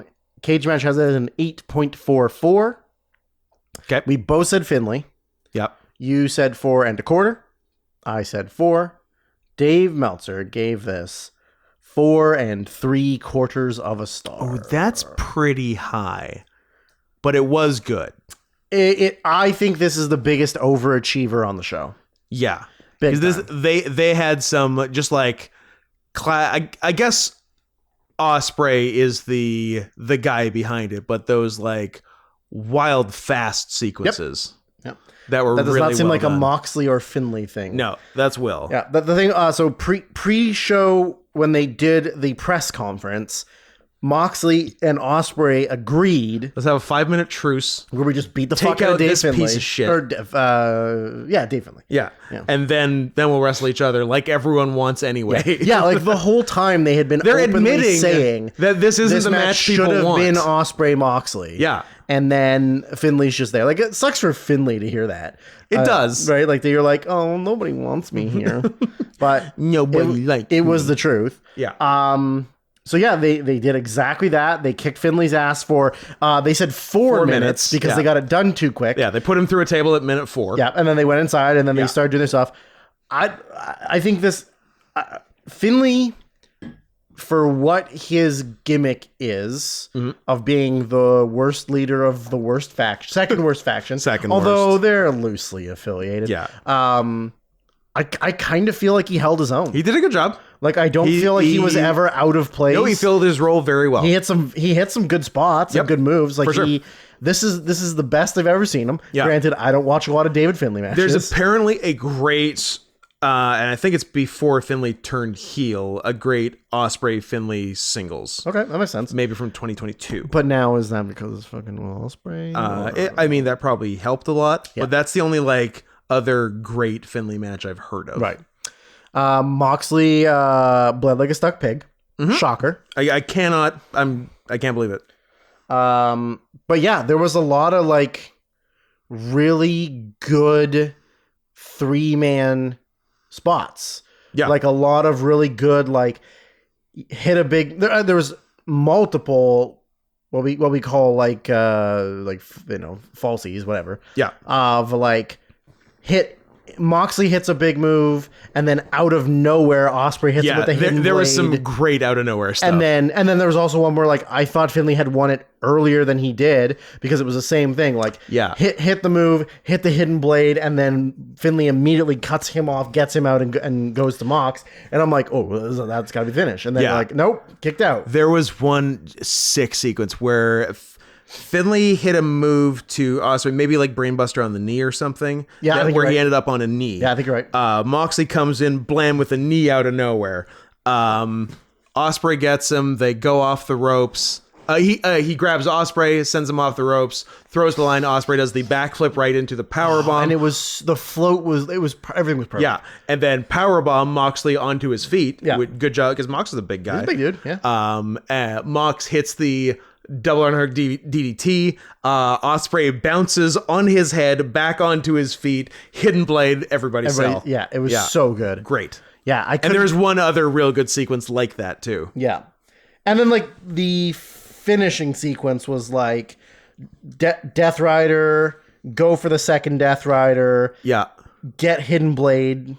Yeah, then there was like the low hitting blade, then like the standing the hidden low, blade, where he blasted him. Yeah.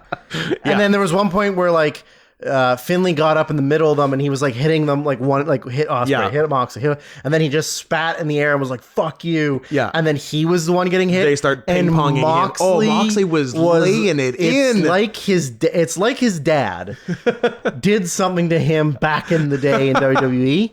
And he owed him a receipt, but he was like, "Well, I'm never gonna get your dad, so I'm gonna get you." I hope he hit him so hard his dad felt it. Yeah, like he fucking blasted that was good. him. That was real good. I was a fan. It was great. So yeah, majorly overachieved for me. I think 4 3/4 is high, but I'm willing to give it 4 1/4. Yeah, I'm between 1/4 and 1/2 because I gave Tanahashi Sabre the 1/4. So is it better than that? It's probably better than that, right? I guess so. Maybe it's 4 1/2. Well, joke's on you because I already wrote you put 4 1/2. I guess it's 4 1/2 then. Now, semi-main event. Maybe the worst match on the show. We should have skipped it.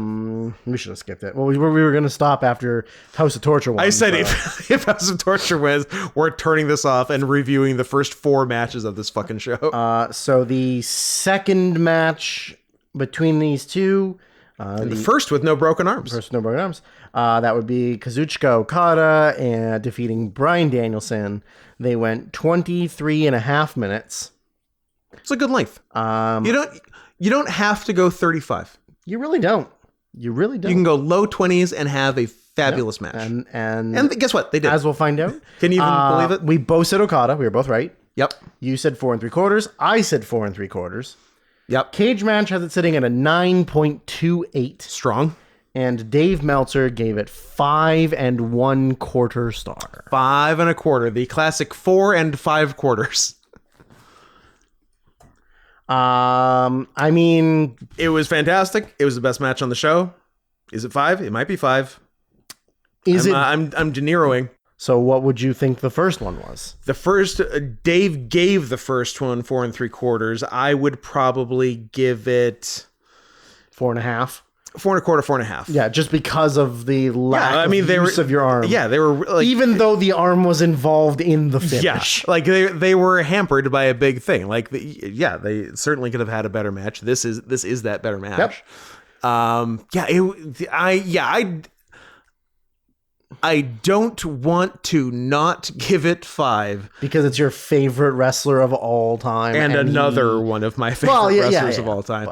And it was so. Oh, you were a big Kazuchika Okada fan in 2004. Toryumon X, baby. No, he wasn't Toryumon X. He was just like, I guess, a Toryumon Mexico class because he never worked Toryumon in Japan. I don't think. No. Oh yeah, because he was an Ultimo trainee, and then they did the Toryumon Dragon Gate split in 04, and he was still in Mexico. Yep.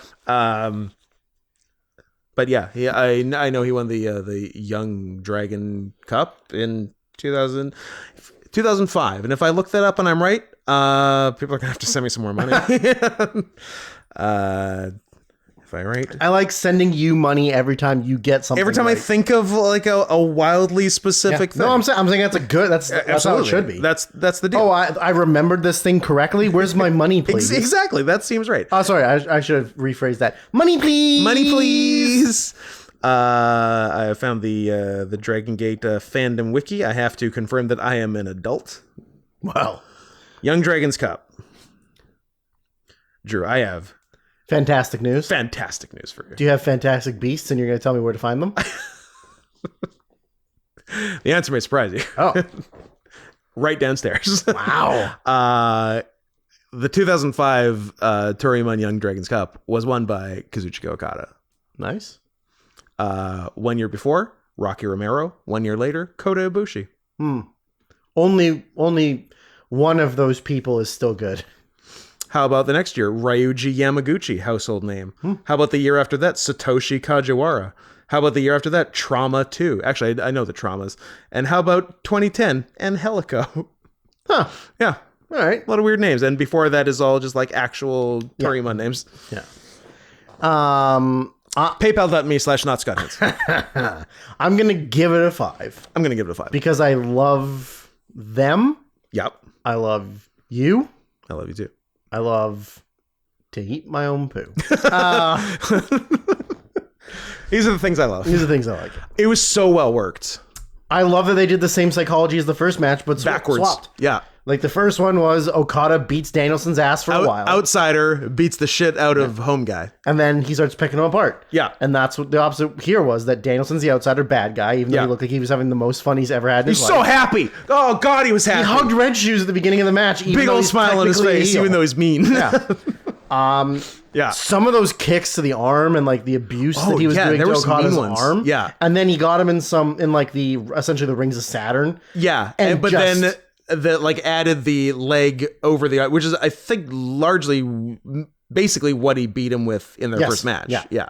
But this time with 2 full arms. Yeah, but exactly. The funny thing is, in the press conference, he said he was going to break Okada's Rainmaker arm. Yes. And then at the end not as revenge. No. But because he wanted Okada to show that he is as good as Danielson with a broken arm. Yeah. Because Daniel said, if you take away my strongest variable, asset, whatever, I'm still better than 99.9% of wrestlers in the world.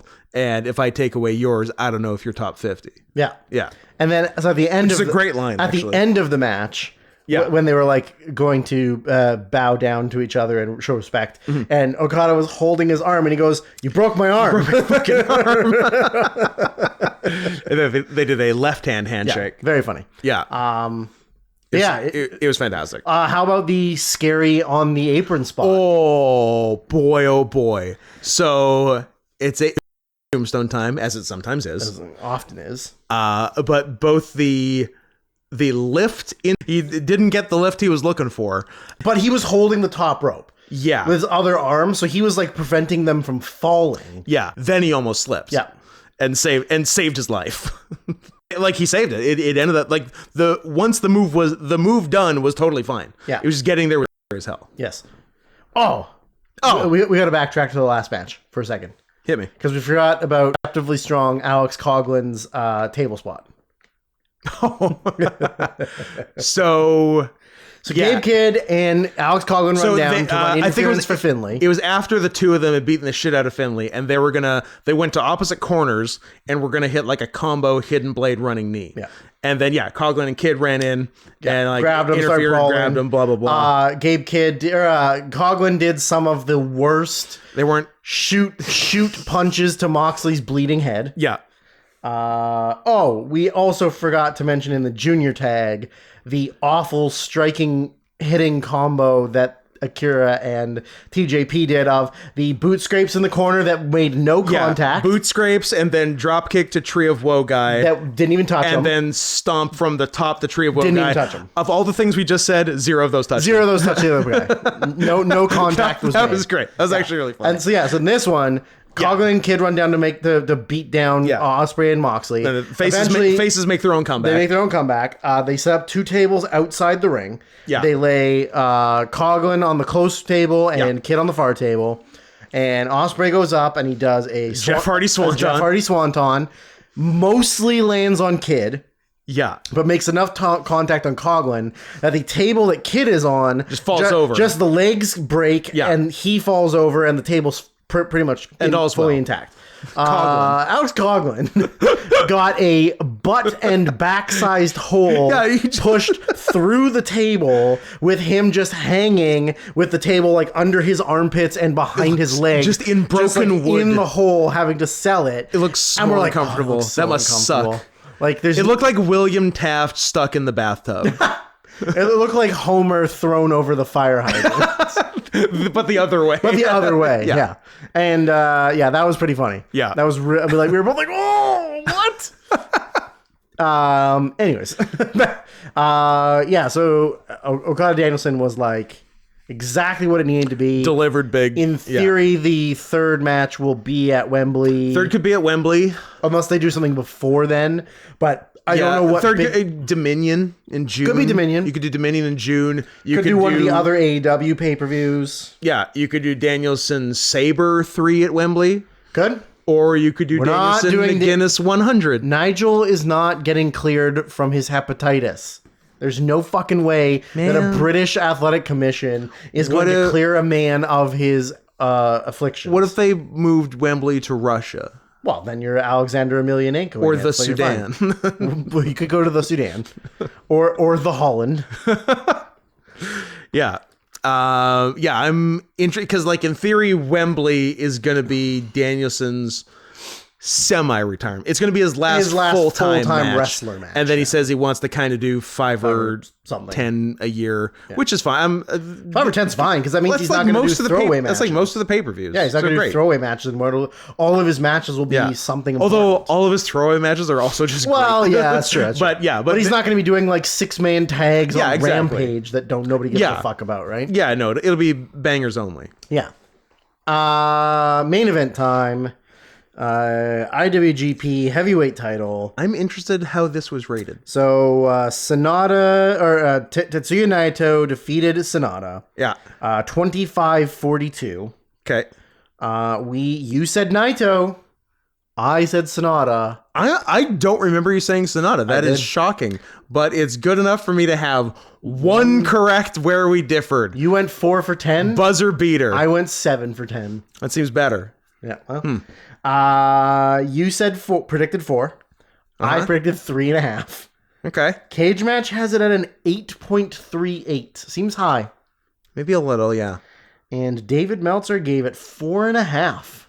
Yeah, I don't think it was 4.5. Very high. I don't think it was 4.5. Considering how sloppy the final 3 minutes were. There was some slop in this match. And we're not talking Henry Godwin style either. And I'm going to attribute most of that to Naito because Sonata is not a sloppy guy.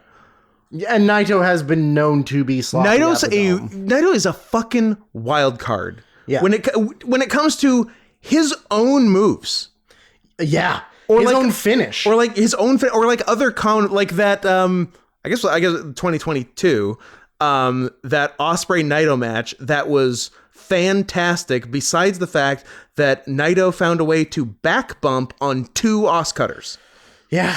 Like, it's so, and like, yeah, the Destino is, maybe he should do a different move. I don't know. You know what the problem with a couple of them is that he's jumping up to the shoulder, Yeah. but he's not putting the arm around the head like he used to. So it's a lot of the other guy just having to yank him up to his shoulder. Yeah. And it just doesn't really work that well. Because like the whole point of the arm under the neck is so that you can guide yourself up there, as opposed to the guy having to grab your whole weight, just lift me, and sling you over your shoulder, right? Yeah. So like a couple of them were okay. I think also Bryan Danielson's scaly tights were cool, even though scalies are lame. And nobody likes them. Yeah, but it looked really cool. He is a dragon. But yeah, he did 5 Destinos, maybe 6, probably. Yeah. Like 2 were fine, and one that we thought was maybe going to be the finish, he like landed on his feet. Yeah, and we're like, oh, you can't pin him now. And like Sonata kind of landed like on a side bump. Yeah, like neither landing was good. Looked terrible. And we're like, oh, don't be the finish. You didn't just blow the finish at the dome, did you? We thought it was the finish for sure. It wasn't. But yeah, I don't know. Like Sonata's super athletic. Yes. And does a lot more high flying stuff than I really remember him doing. Yeah. He's a really good springboarder. Excellent springboarder. Yeah, so easy for him. Yeah, that's his strongest suit, is he makes stuff look easy. Yeah, like he's super athletic and he's handsome as shit. Yeah. But he just has no charisma. He's a fucking dud in the Riz department. And like his offense is a little weak. Like his offense is kind of stealing spots from other guys. Like, yeah, his moveset is like Muda and then a couple other things. Yeah, it's Keiji Muto and a couple other things. Yeah, like it's not really super creative or unique or anything like that. It's just offense. Like it's just a regular basic offense, which kind of hurts him. Yeah. He at least got the new finisher. Oh, it's kind of a weird move. I don't really like it. The shell shock style DDT. Yeah, I don't really like it at all. It's weird. Yeah. Like it's basically just a long way to go for a regular DDT. Yeah. It just looks cool. Yeah. But yeah, I mean, I thought Sonata was going to win because his reign hasn't been that impressive, and having Naito win I didn't really think about the fact that Naito's never had his big like victorious win at Wrestle Kingdom, because the last time he won, Kenta sat on him in the most disrespectful way possible. So I didn't really think about that, but I was kind of like, has he really had a good run or like a proper opportunity to be world champion? And usually after Wrestle Kingdom is when champions get the most amount of like defenses and first half of the year for sure. Yeah. So like, will they let Sonata run it until he's had it for like closer to a year? No. And then lose it? The answer was no. The Sonata experiment is over at 9 months. They let Naito have his moment. Yeah. But then and we were like, oh look, nobody's jumping him this time. JK. Because here comes Evil and Dick to go. Yep. And they jump him and they're giving him the beatdown, and then the whole time, same thing that happened with the Kenta thing. You have a faction. You have a faction with 5 other guys. Where's your fucking and not friends? A single one, not even Bushi this time. Not even because the Kenta one, Bushi ran down and got his ass kicked. Yes, because he's Bushi. Because Bushi. That's what he does. Yeah. But nobody came down. But then Sonata came in, saved him, and then they sort of had like a respect moment where he was outside the ring, and now he's getting the next title match. Yeah, they're doing a rematch. Naito got his moment after they did away with the baddies. Yep. And but what do I think about the match? I don't know. It's it's definitely a weaker Dome Show main event. Yep. And I will not even like Okada White last year was better. It was better. And I like both of these guys better than Jay White. Way better. Yeah, I think because of the sloppiness towards the end, it really lowers the rating for me like a lot. Like 4.5 is really high to me. 4.5's high. Like I would maybe go 4 3/4. Wait. Like, sorry, 3 3/4. I would go 3 3/4. Yeah. It's just like on the 4 cusp. What 3 5/7. What did I give 4 even? You gave 4 even to Shingo Tonga. That is an interesting match to compare it to. Is it better than is it worse, the same, or better than Shingo Tonga? I couldn't tell you. Meltz gave them the same rating. Gave them both 4.5. 4.5 and 4.5. Interesting. Cage match. They're both in the 8-2, 8-3. Don't you dare do this department. This one is an 8.38, and Tonga Shingo is an 8.2. So close. So this one's a little better. Cage match has this closer to Finley, Moxley, Ospreay than it does to Tonga and Shingo. Finn Mox Os was what, 8? 8.44. 8.44. This one's 8.38. Oh, that's very close. And that one's 8.20. Interesting. I'm between 4 and 3 3/4. I want to be on the right side of history. I don't. Well, you got the right person, so you're already on the right side of history. I did get the right person, but you predicted a 4. Yeah, I just don't want this to be the when people look back on this in years. I don't want this to be the wrestling equivalent of standing with Israel. So, what's the right move? 2. Yeah, I like lowball it. I like your style. Lowball it and tell everybody you don't like it. You gave it 3 3/4. 3 3/4. I feel like that might be the right move. Yeah, 3 3/4. I don't think. I think there's too many negatives against it to get the 4, which that's got to be the lowest Dome main event in a minute. Yeah, definitely. Well, that's because most other Dome main events involve Okada, Ospreay, Ibushi before he was bad. Yeah. Tanahashi, Omega. That's Nakamura. True. That is true. Like the people involved are a lot better quality. Yeah. And if we're saying this is a weird fucking Dome main event, it's like should have been Okada and Danielson, but you can't do that to the champ. You're gonna hurt Naito. Yeah. Then he doesn't get his moment. That would hurt Naito. Yeah, so they had to do it that way. But it's like they forgot to take the title off Sonata before the Dome. Yeah. Because maybe they didn't bank on having Okada Danielson on the show. Maybe. So they were like, Sonata Okada it feels more like a Dome main event. Yeah. Than Sonata Naito. Yeah. And probably would have been better because I think we talked about it in the preview. Like Sonata Okada had some fucking bangers. Yes. Yeah. Yeah. Ibushi Naito at Wrestle Kingdom 15. That's 2021. Correct. Yeah. Then you got 14. You got that was a 2-dare though. That's the Naito Okada gold double dash match for both titles. Right. Which was when he got jumped by Kenta. Yeah. So 2020 was Ibushi Okada and Ibushi Naito. Yeah. And then 2021 was Ibushi Naito and Ibushi White. Yep. Yeah. And then the one before that was Tanahashi Omega. 19 was Tanahashi Omega. 18 was Okada Naito again.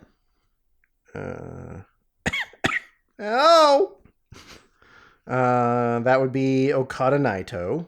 Yeah. And 17 was Okada Omega. 16, 15 were Okada Tanahashi. 14 was Tanahashi Nakamura IC on top of Okada Naito for the world. Correct. And 13 was Okada Tanahashi again. Yeah. And 22 was. Oh well, I was going backwards to see like what was the worst. Probably one of the Okada Naitos. Yeah. Or I like Ibushi White, but I'm pretty sure Meltz gave that like I feel like it was 5 3/4. Yeah, I feel like it was better than we remember it being. I think it was actually pretty good. Sorry, I'm going back to that's Tanahashi Okada. And 22 was Okada Shingo and Okada Ospreay. Then you Wrestle Kingdom 7. That's 6 is 2012. Tanahashi Muto. Tanahashi Kojima? Minoru Suzuki. Ah, that's right. So, it's pretty good, but they had like a better one in. Yeah, I'm just going by the Yeah. actual main events of the show, and then the previous year was Tanahashi Kojima. Yeah, Tanahashi Muto 2010. Yeah. Well, that was 2009. I don't know. 2009. I'm real good for the look at little baby Nakamura on the front of this. Little baby boy. is that Nakamura Takayama? Yeah, probably. Tanahashi Muto, was it 2009? 10. No, it's 2009. Oh, sorry. What was 10? 10 was also Nakamura Takayama. Oh, that's Nakamura. Okay. Yeah. You had him reversed, you idiot. You guy who's... Yeah, so you'd have to go back a while. Wrestle Kingdom 2, the main event, is Nakamura Tanahashi. Yeah. So yeah, like, this is very easily the worst in a actual while. Like Wrestle Kingdom main event. I'm sure there's iffy stuff before that. Wrestle Kingdom 1, the main event is Keiji Muto and Chono versus Tenkozy. Oh yeah, it was a tag. And the semi-main was Tanahashi Kea for the IWGP. Right. They this is better than that tag. Sure. So 1, then 18. Like both the 2014 and the 2014 wasn't main event, I guess. Both Okada Naito's weren't great. They have bad chemistry. Yeah, but this is worse. They had a better one. What, in 2020? 2020. Yeah, that was where Naito got sat on. Yes. Yeah, that was their best Wrestle Kingdom match. Yeah, and that was better than this. Yeah, it's tough. But the actual 2014 main event, the Tanahashi Nakamura IC wasn't fantastic. No, not really. They had better ones later. But definitely weak fucking Wrestle Kingdom main event. Sorry guys, you did your best. I mean, overall as a show, like, it was good. Yeah, like 3 for you, 3, 4 1/4, 3 3/4, 1 1/2, 4, 2 3/4, 3 3/4, 4 1/2, 5, 3 3/4. It's like a mixture. It's like not bad. Yeah, for me, like that's what 3 over 4 and a 5. 2 over 4 and a 5, and then a couple of 3 3/4. I only gave it 1 over 4, 1 5, but I gave 2 4s, 2 even 4s, and you gave 1 even 4. Yeah, so yeah, you can't call it anything other than a good show. And Meltzer went 4 4, 4 1/2, 4, 4 3/4, 5 1/4, 4 1/2. So Dave, that's he went way higher. That's an all-timer, Dave. That's too many fours. That's too many fours for this show. Was he there live? Is that why it's so high? No, I'm just kidding. It seems that is a live type rating, but he wasn't. Yeah. What a coward. Yeah. I bet you he's in a tunnel. Can I say that? He's got tunnel access. Can I say that? Most certainly. Oh, okay. My bladder's exploding. Me too. Ooh, who gets to go first? I'll pee in the sink. I'll go use the other bathroom. Mine might be more than pee also. That's that one time of the year? It might be. Today might be the day. And we're under 2 hours. That's how we know that Scott's a boy. But rarely. Rarely a boy. Just barely a boy. I haven't. Not quite a girl. Not quite a woman. Not yet a boy. Not a boy. Not yet a woman. Yeah, that's the one. Thanks for listening. I'm sorry you had to listen to Wrestling Talk. Don't worry, next week there won't be Wrestling Talk. I don't even know what we're doing next week. We have another movie request. We got a couple requests. We got I Am Sam, the 3rd episode of this season. There could always be season 5, episode 3. We've got the 3rd Made in Abyss movie from Where Tib. We've got a YouTube video essay from Olivia on the Roblox oof sound effect. Mm-hmm. And was there another thing? Or is that all? I think that's all the things. I think we're sitting on two requests right now. Is it Made in Abyss Dawn of the Deep? Sounds right. Because we did. No. Wandering Twilight? I think we did Made in Abyss and Journey's Dawn? I think they both had names. So we did Journey's Dawn and Wandering Twilight. That sounds right. We did, because I logged it. Look at you. So 2020's Made in Abyss Dawn of the Deep Soul Yes. is what we will be watching. Yeah. And Which I'm glad, because I was intrigued. you were intrigued with the first one. I guess what? Before this request came in, you not watch knowing if this request would ever come in. No, I download it. I don't watch things. I just hoard. I'm a dragon with my treasure. I should get gear like Bryan Danielson. Also, we'll be wearing gear like Bryan Danielson tomorrow. Yeah. May I request somebody? I don't care who. Somebody, anybody who wants to spend some money to make a if you're still out there listening, at 2 hours. Oh, we could have been done.